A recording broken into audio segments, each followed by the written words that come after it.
She seemed perfect. Too perfect. She told you things no one had earned the right to hear. She cried in your arms on the second date. She said no one ever made her feel so safe. And you, like any man with a heart, leaned in. But what you didn't realize was that you had just walked into a psychological ambush. This wasn't love. This was a carefully designed operation, built to make you drop your guard, invest fast, and hand over your emotional freedom. She didn't just want your affection. She wanted control.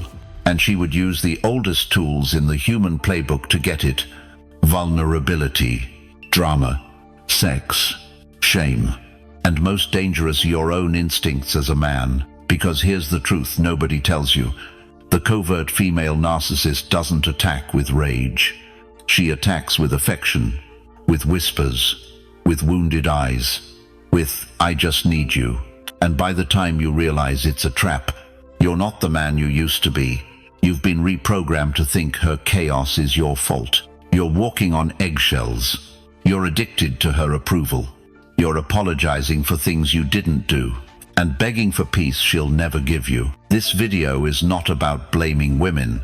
It's about protecting men from the kind of invisible warfare that takes years to even detect. Because these women don't want partnership. They want ownership. And they've got a playbook. Today, we're going to break down that playbook.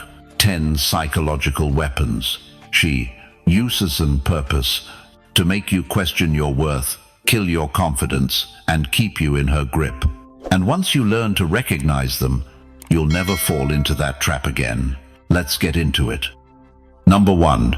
Her tears aren't real, they're traps. You see her cry, and something in you activates. Your protective instinct, your empathy. You think, she's hurting, I need to show up for her. But what if I told you those tears weren't about pain? They were about power. Welcome to the first hidden weapon of the covert female narcissist: weaponized vulnerability. This is one of the most dangerous tools she uses, because it works on good men. Men who care. Men who want to be protectors, not predators. She knows that, and she turns it against you. She'll tell you stories from her past: abuse, betrayal, abandonment, sometimes real, often exaggerated, always timed to disarm you. And just when you start pulling away, just when you start questioning her behavior, she breaks down. Tears, trembling voice. I just feel like you're going to leave me like everyone else. And now, instead of holding your boundary, you're holding her. You're not confronting the red flag, you're wiping her tears. And with that one scene, she's just reset the entire dynamic. This isn't about honesty, it's about control. Because here's what she's actually doing. She's short-circuiting your logic by flooding you with emotion. She's making you feel like the villain, so you never question her actions. This is not conscious in every case, but for the covert narcissist, it's instinctual manipulation. She learned a long time ago. Tears get results. Not all women use this, but when they do, it's almost undetectable, because it feels like compassion. Let's talk about real life. You try to set a boundary. You tell her, I need space, or I don't like being disrespected. She doesn't argue. She breaks. And now you're apologizing for protecting your peace. This flips the power dynamic. Suddenly, she's the victim, and you're the aggressor for wanting self-respect. That's the game. And here's where it gets worse. She'll do this over and over until your nervous system is trained. Every time she cries, you fold, you give in, you overcorrect. You start questioning yourself every time you try to stand up. You tell yourself, maybe I was too harsh. Maybe she really is that fragile. She's not. She's strategic. Because once she knows your empathy is stronger than your judgment, she owns you. And that's exactly what she wants. In Stoicism, we talk about guarding your emotional sovereignty. Marcus Aurelius wrote, if someone is able to show me that what I think or do is not right, I will happily change, for I seek the truth. But tears aren't truth. Tears are data. Your job as a grounded man is to pause, verify. Yes, feel compassion, but do not suspend discernment. Ask yourself, is this a pattern? Do the tears only come when she's about to lose control? Do they show up whenever you start reclaiming power? If the answer is yes, it's not emotion, it's strategy. What should you do? Stay calm. Don't deny her experience, but don't abandon your logic either. Hold your frame. Stay in your truth. Because the moment you treat her emotions like facts, you become easy to manipulate. And if she's covert narcissistic, that's the moment she wins. Let me give you a real-world example. Imagine you're dating someone new. Everything's intense fast. She opens up about childhood trauma in week 1. She tells you she's never trusted anyone this quickly. You feel special, needed, heroic. Then one evening, you come home late from work. You didn't call. You're met with silence, coldness, and eventually tears. She doesn't yell. She just trembles. She whispers things like, "I knew you'd change," or "I don't feel safe anymore." You immediately feel like the villain. Your first instinct isn't to ask what's really wrong, it's to apologize, to fix it, even though all you did was live your life. And in that moment, without you realizing it, the roles reversed. She's the victim, you're the offender, and you didn't even raise your voice. This is what covert manipulation looks like. It bypasses confrontation. It runs straight through your compassion. And Stoicism warns us about this dynamic clearly. Epictetus taught that external things, like how people behave or speak, are outside of our control, and if we tie our peace to them, we're slaves. So when you attach your peace to her emotional displays, you lose your stoic posture. You become governed, not grounded. The way out? Create emotional space. When the tears come, instead of rushing in, slow down. Observe her behavior, not just her words. Ask yourself, is she seeking support or control? Real vulnerability seeks understanding. Manipulated vulnerability seeks power. A healthy woman can cry and still respect your boundary. A covert narcissist weaponizes the moment to erase it. You don't need to confront her harshly. You don't need to expose her. You just need to keep your frame, your calm, your standard. You can say things like, "I see that you're hurting. I want to talk, but not like this." Or, "We can connect, but not if it means I abandon myself."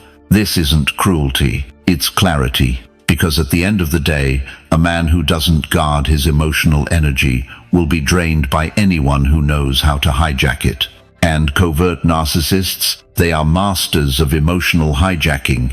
So next time it happens, stay aware. Don't run from the tears, but don't drown in them either. You are not her fixer. You are not her therapist. You are a man with boundaries, and those boundaries are not up for negotiation just because someone cries. That's how you reclaim control. That's how you stay untouchable. And that's how you protect your peace from the most seductive trap there is. False vulnerability. Comment, "I've seen this." Let other men know they're not alone. Stick around, because what comes next isn't just emotional, it's chemical. She'll make you addicted to the chase, and you won't even see it coming. Number 2, love you, then ice you on purpose. At first, it feels like magic. She's texting you non-stop. She's laughing at everything you say. She's sharing music, memes, deep emotional confessions. You think, this must be it. You're finally with a woman who gets you. And then, nothing. The next day, she's cold, distant, flat. You ask if something's wrong. She says, "No, just busy." But the energy is off, the warmth is gone. And just when you're ready to back off, boom, she comes back. She tells you she missed you. She didn't mean to be distant. She's just processing. And suddenly, you feel needed again. This is not inconsistency.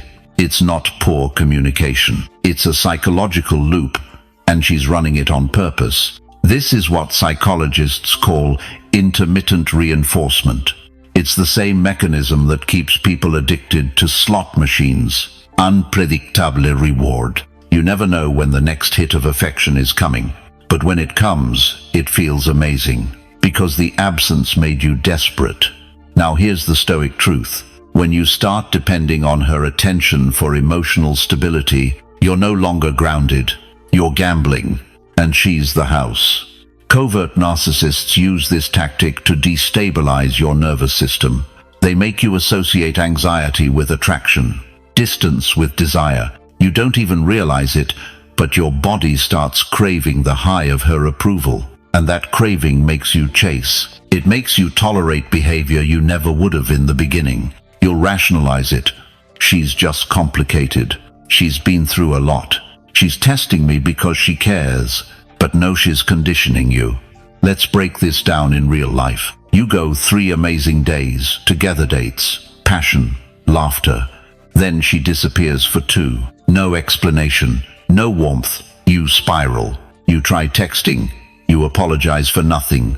And when she finally responds, she acts like nothing happened. And the worst part, you feel relieved. That's the hook. She's not loving you. She's training you. She's shaping your nervous system to accept K's as love. Over time, your standards drop. You stop asking for consistency. You stop holding boundaries. You become emotionally dependent on her moods, her attention, her validation. And this is where Stoicism becomes your lifeline. Seneca wrote, "We suffer more in imagination than in reality." That's what she exploits, the imagination. The fear she might leave. The hope she might love you again like she did on day 1. The illusion that the coldness is your falter, that you can fix it. You can't fix it because it's not broken. It's engineered. So what do? You stop playing. You stop chasing the high. You observe the pattern. You accept that love isn't supposed to feel like withdrawal. You reclaim your rhythm, your peace, your standard. You say, I don't chase connection. I hold space for it. If it doesn't stay, it was never real. When you say that not with your words, but with your energy, you break the loop. And when she tries to come back again with warmth, with fire, with seduction, you don't take the bait. You let her feel the cold this time. Because men with boundaries don't beg for attention. They attract women who know how to love with consistency, not chaos. Let's go deeper. Why does this work so well? Because she's not just triggering your desire, she's triggering your insecurity. Every man has one. That fear that maybe you're not enough. Maybe you're too much. Maybe this is your last chance at something real. She taps into that without saying a word. And the moment you start internalizing her distance as a reflection of your worth, you hand her the keys to your emotional stability. And this is where things get dangerous. You start performing. You become extra attentive. You plan more, compliment more. You try to win back what should have never been taken in the first place. That's the trap. High-value women don't pull back to test you. They communicate. They clarify. They stay steady. A covert narcissist, she withdraws to provoke action. She makes you believe love must be earned daily through effort, through sacrifice, through obedience. And that's not love. That's control. In Stoicism, this is the opposite of inner freedom. It's the psychological version of being a slave to approval. The Stoics taught us that peace doesn't come from others. It comes from living in accordance with nature, truth, virtue, clarity. So when your peace rises and falls with someone's attention, you're off track. How do you fix it? You recognize the pattern. You detach your worth from the chase. You say to yourself, I am not here to beg for love. I'm here to build peace. If love fits into that, it stays. If not, I let it go. You don't ghost her. You don't punish her. You simply refuse to chase inconsistency. Because once you stop reacting to her emotional weather, she has no power over your climate. And that's when you rise. That's when you become untouchable. Not cold, not hard, just clear. And clarity is magnetic in a world full of chaos. Comment, I won't chase. You're not alone if you've lived this. Speak your truth below. Stick around, because next she'll make you question what's real and you won't see the twist coming. Number 3. She starts drama to keep you hooked. It always seems to come out of nowhere. Things are calm. You're vibing. She's smiling, affectionate. Everything feels right. Then boom. You say one wrong word, or nothing at all, and suddenly it's like you're the enemy. She pulls back, gets cold, maybe even snaps. And when you ask what's wrong, it's fine. I just think it's funny how. I don't want to talk about it. And just like that, you're in a storm you didn't start. But here's what most men miss. She did. On purpose. Drama isn't the result of something going wrong. It is the strategy. Because for a covert narcissist, chaos isn't chaos, it's control. It's how she stirs the emotional pot, so you stay off balance, reactive, and emotionally invested. And here's the sinister truth. The more you react, the more she feels powerful. See, when things are calm, you're in your masculine. You're steady, thinking clearly, you have perspective. But when she triggers drama, now you're emotional, defensive, guilty, distracted. And that's when she strikes. She'll accuse you of not caring. She'll cry, get cold, or threaten to walk. Then a few hours later, she acts like nothing happened. Why? Because now you're grateful just to be back on good terms. You're relieved. You chase. You soften. She resets your nervous system again and conditions you to fear emotional peace. Let me say that again. She conditions you to fear peace. Because in her world, peace means boredom. And boredom means she's no longer the center of your world. But drama? Drama makes her unforgettable. You fight. You make up. You reconnect through chaos. And suddenly you feel closer. It's not real connection. It's trauma bonding. In Stoic terms, this is the loss of your inner citadel. Marcus Aurelius warned, the nearer a man comes to a calm mind, the nearer he is to strength. And when you let someone drag you into their chaos, you surrender that strength. You become easy to manipulate. You start trying to keep the peace by avoiding the truth. You silence yourself. You walk on eggshells. You become addicted to fixing the disconnection she created in the first place. So what do? First, recognize the pattern. Drama that always happens after calm isn't accidental, it's tactical. Second, stay calm in the storm. Don't match her emotion. Don't escalate or shrink. Just name what's happening. I notice things get tense when we're most connected. Can you help me understand that? If she's healthy, she'll reflect. If she's covert narcissistic, she'll gaslight. You're imagining things. You're the one making drama. That's your answer. And third, don't reward chaos with connection. When you engage deeply after a fight, she learns that drama is the path to intimacy. Cut that off. Reconnect only when things are steady, honest, and respectful. Because you deserve love that doesn't burn you out. You deserve peace that isn't temporary. And you deserve a woman who builds, not breaks, your emotional baseline. If this pattern feels too familiar, you're not alone. Millions of strong men have been trained to tolerate chaos just to feel love. But you're not here to survive someone else's emotional war. You're here to build a life of peace, power, and clarity. So say it in the comments. Not for the algorithm, for yourself. Drop, I choose peace. 3 words. A new standard. And don't go anywhere. Because once you start seeing through these hidden weapons, you'll stop asking, what did I do wrong? And start asking, why did I allow it at all? Number 4. You're always the bad guy by design. Ever noticed how, no matter what you do, you always end up apologizing? You try to explain your side, she cuts you off. You stay calm, she says you're being dismissive. You show emotion, she says you're unstable. No matter how you play it, you lose. That's not a coincidence. That's not misunderstanding. That's a covert strategy. Because the covert female narcissist doesn't want fairness. She wants control. And guilt is her favorite weapon. When you feel guilty, you start shrinking. You overthink everything you say. You walk on eggshells. You abandon your truth just to keep the peace. Sound familiar? She doesn't need to yell. She doesn't need to insult. She just plays the role of the hurt one, the victim. And suddenly, you're the villain in a story you didn't write. Here's how it works. You set a boundary, she says you're being controlling. You take space, she says you're abandoning her.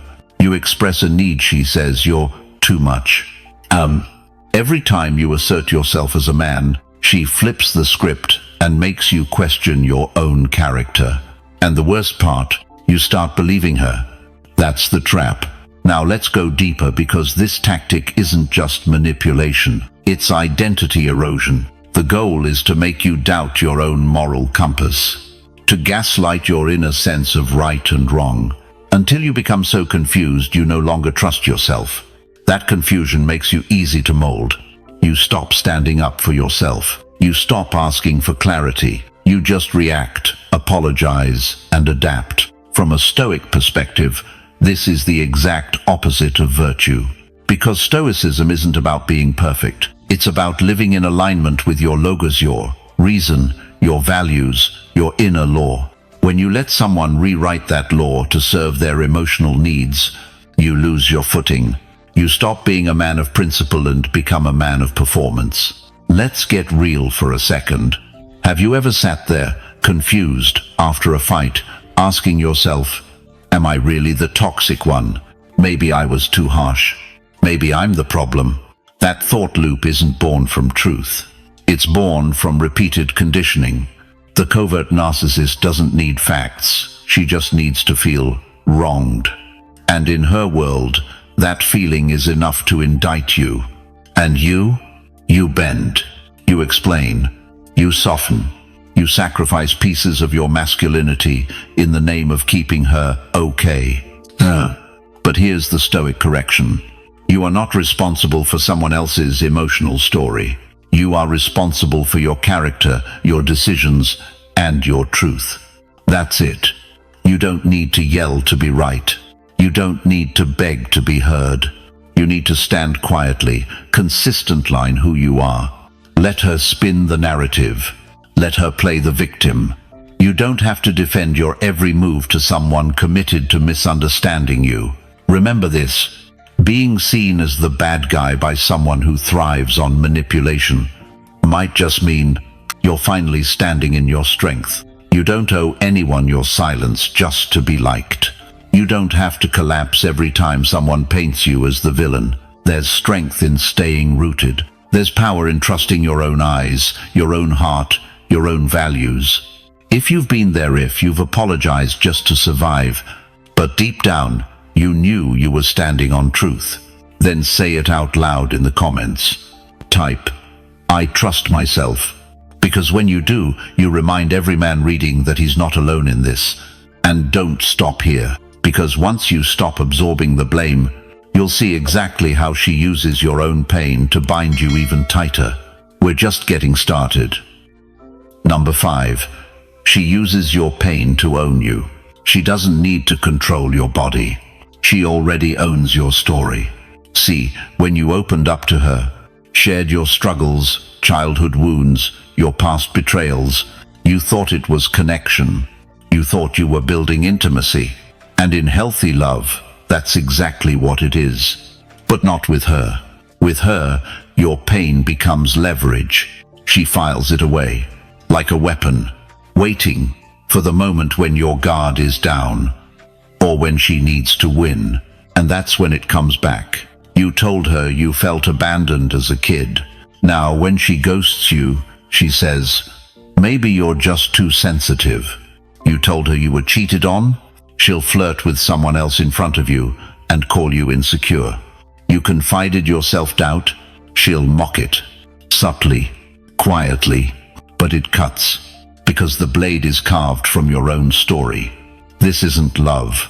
This is psychological blackmail. And what's worse, you stay. Because it feels familiar.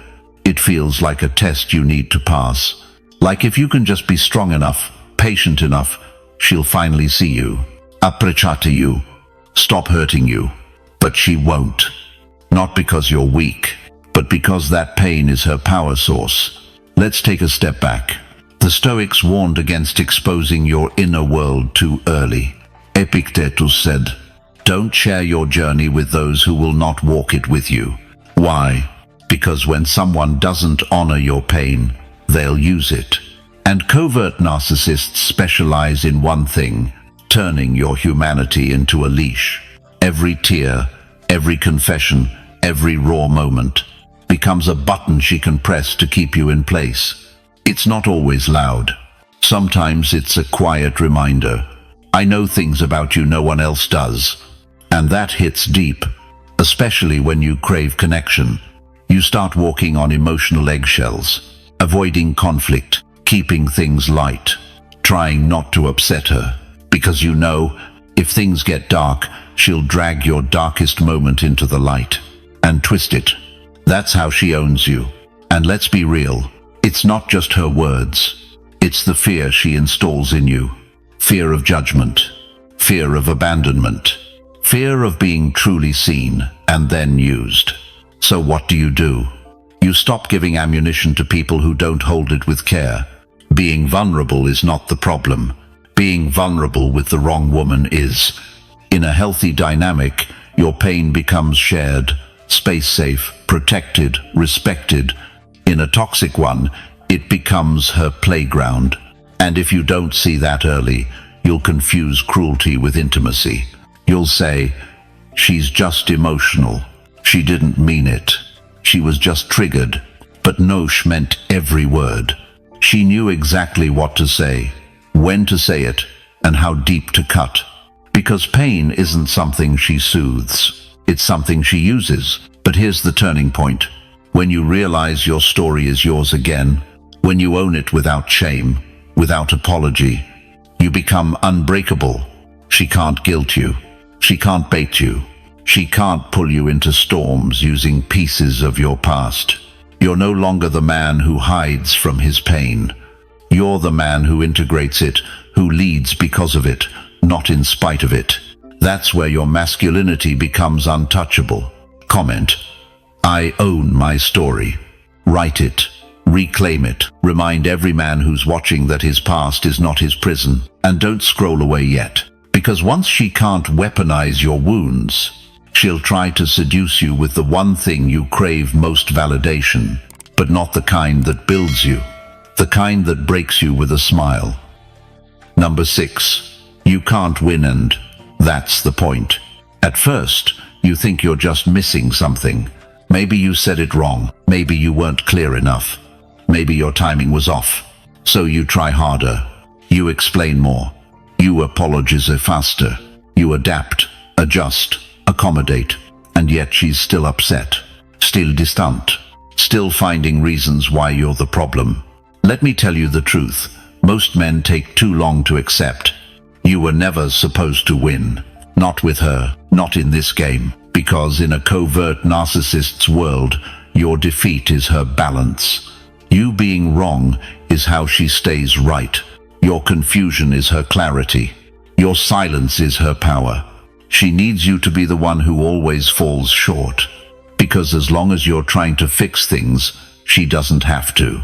This is not a relationship built on mutual respect. It's a power dynamic built on emotional chaos. Let's look at the cycle. You make a mistake, real or imagined. She exaggerates it. Maybe with passive-aggressive comments. Maybe with withdrawal. Maybe with dramatic silence that lasts hours or days. And when you finally ask, "What's wrong?" she hits you with it. "If you don't know, I'm not going to tell you. I shouldn't have to explain how you made me feel. You always make it about you." Boom. You're guilty again. Even if you didn't raise your voice, even if you were calm, even if you showed up with good intentions, you still lose. And after a while, it changes you. You stop being assertive. You stop speaking your truth. You start editing yourself just to avoid triggering her. You become a version of you She trained you to be one who's always on edge, always in defense mode, always second-guessing your every move. That's not love. That's psychological erosion. From a Stoic lens, this is the death of your logos, your reason. Marcus Aurelius said, "A man's worth is no greater than the worth of his ambitions." And when your ambition becomes just trying not to upset someone, you're not leading a life, you're managing emotional damage. So, what's the play here? Stop trying to win in a game that's rigged. Understand this clearly. You are not in a disagreement, you're in a performance. And the script is already written.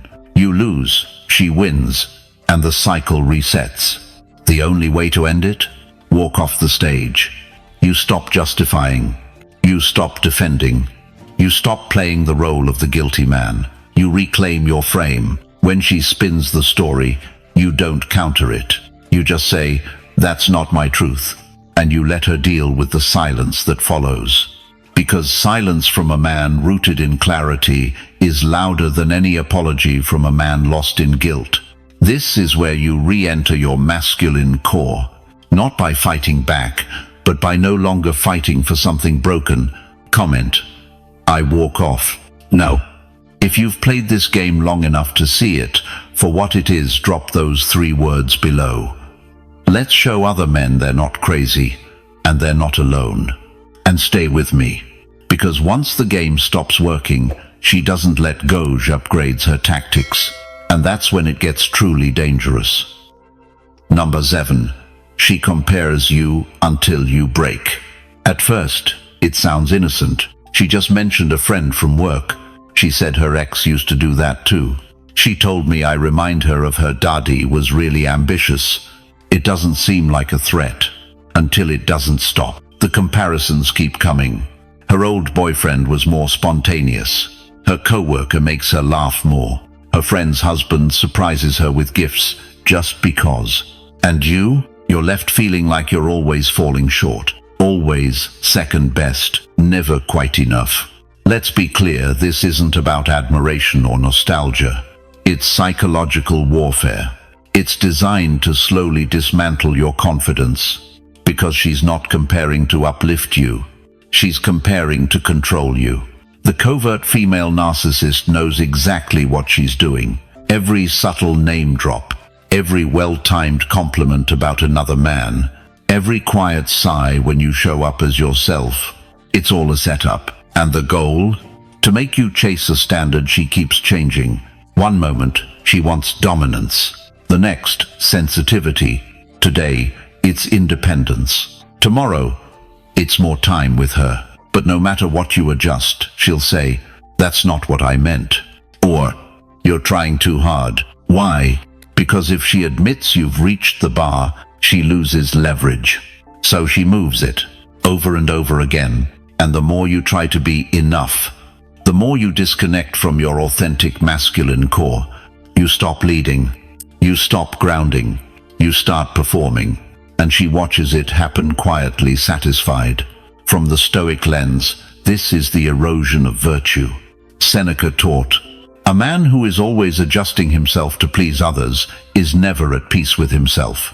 And that's what she counts on, that you'll abandon your internal compass in pursuit of her shifting approval. But here's the truth. When a woman weaponizes comparison, she's not trying to build something with you. She's trying to feel superior to you. It's not love. It's domination dressed as feedback.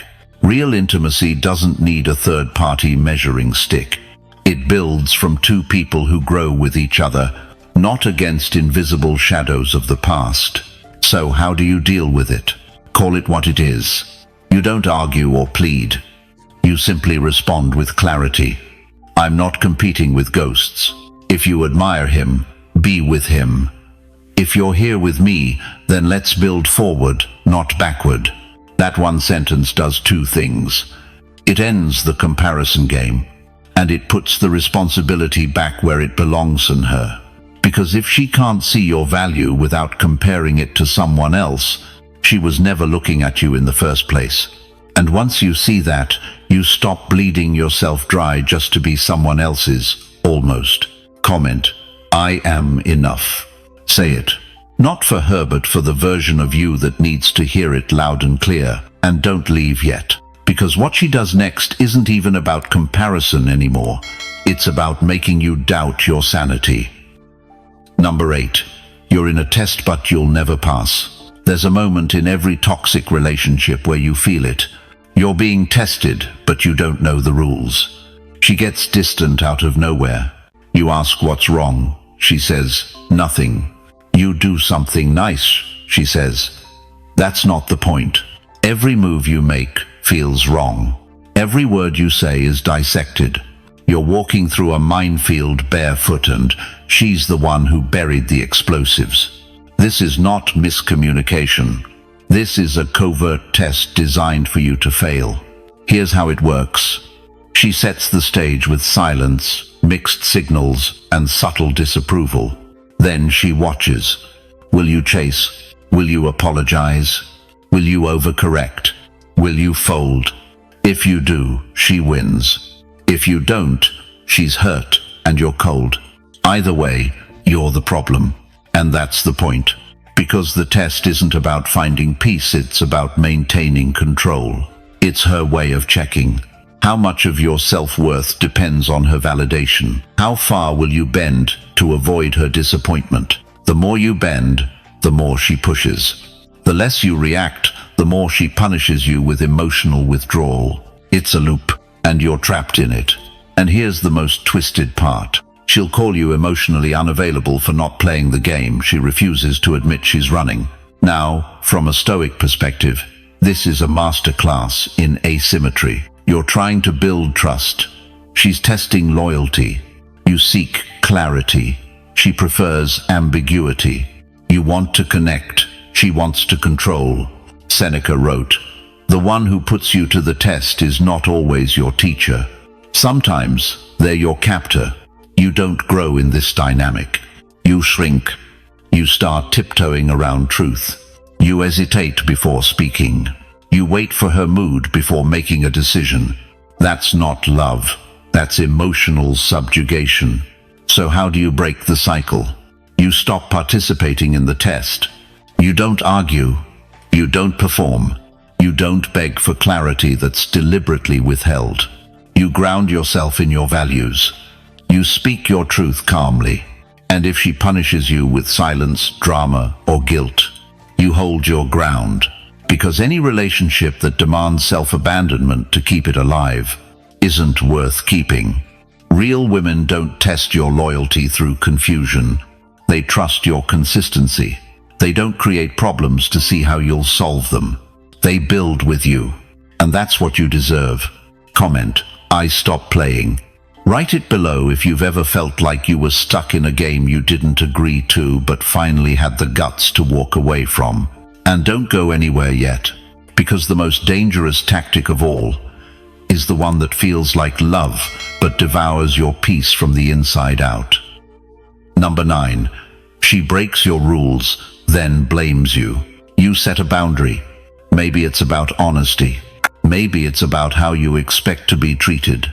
Maybe it's as simple as, don't yell, don't lie, don't flirt with other guys. She nods, smiles, says she understands. But days later she crosses the line. And when you bring it up, suddenly you're the problem. You're too controlling. You're insecure. You're overreacting. What just happened? She broke your rule then, made you feel guilty for even having it. That's not miscommunication. That's a covert narcissist's sleight of hand. Here's how it works. She agrees to your standard just long enough to make you feel safe. Then, slowly, deliberately, she pushes past it. And when you hold her accountable, she flips the script. Now, you're the villain. You're the emotionally rigid one. You're not accepting her for who she is. But Stoic masculinity teaches us that boundaries aren't about control, they're about clarity. You don't set them to dominate her. You set them to protect your peace. Marcus Aurelius said, "Waste no more time arguing what a good man should be. Be one." A good man defines what he stands for clearly, calmly, without apology. And when that's violated, He doesn't rage. He doesn't beg. He simply steps back. See, the covert narcissist isn't afraid of your anger, she's afraid of your detachment. That's why she flips blame. To make sure you stay emotionally invested, defending, explaining, proving. But here's the pivot. You don't need to prove anything to someone who disrespects your truth. You don't need to negotiate your self-respect. If she breaks your rules and makes you feel like the bad guy, she's not your partner. She's your manipulator. And the moment you stop defending your boundary and start living by it, everything shifts. Because true strength isn't in how loud you are. It's in how quiet you become when someone crosses the line for the last time. Comment, I protect peace. Drop it below if you've ever watched someone twist your standards just to keep you small and you finally said no more. Don't check out yet. Because what comes next is the most seductive move she's got. It looks like devotion, but it's built to destroy. Number 10. She destroys your identity slowly. It doesn't happen all at once. That's what makes it dangerous.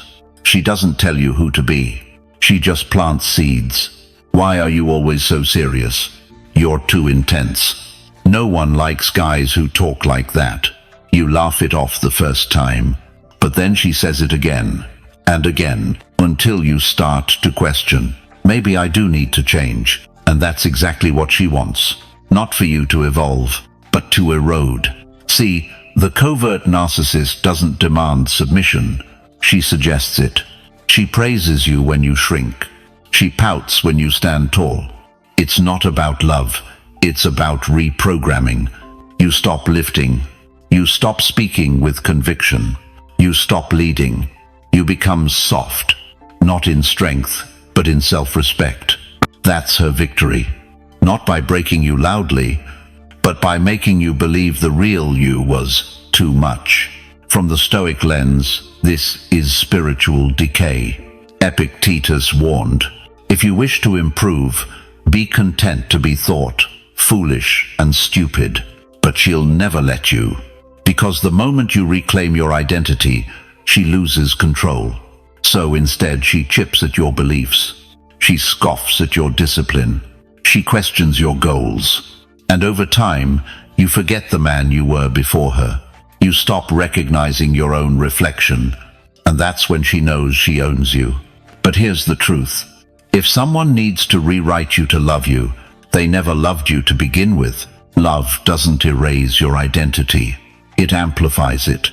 So, if you've ever felt like you had to shrink to keep the peace, to become someone else just to feel accepted, then you already know. She didn't destroy you with a sword. She did it with whispers. And the man who hears that can either stay silent or stand back up and say, this is who I am, and I'm done hiding it. Comment, I reclaim me. If this hit you in the gut, let the world know. You're not invisible, you're rebuilding, and you're not alone. If any part of this hit home, it's because you're waking up. And once you see these patterns, you can't unsee them. So don't go back to sleep. Don't apologize for getting stronger. Subscribe to the channel if you're serious about reclaiming your masculinity. And if you're ready to go deeper, join the Stoic Brotherhood. We're building men who don't just survive toxic games, we outgrow them. Thanks for watching. See you tomorrow.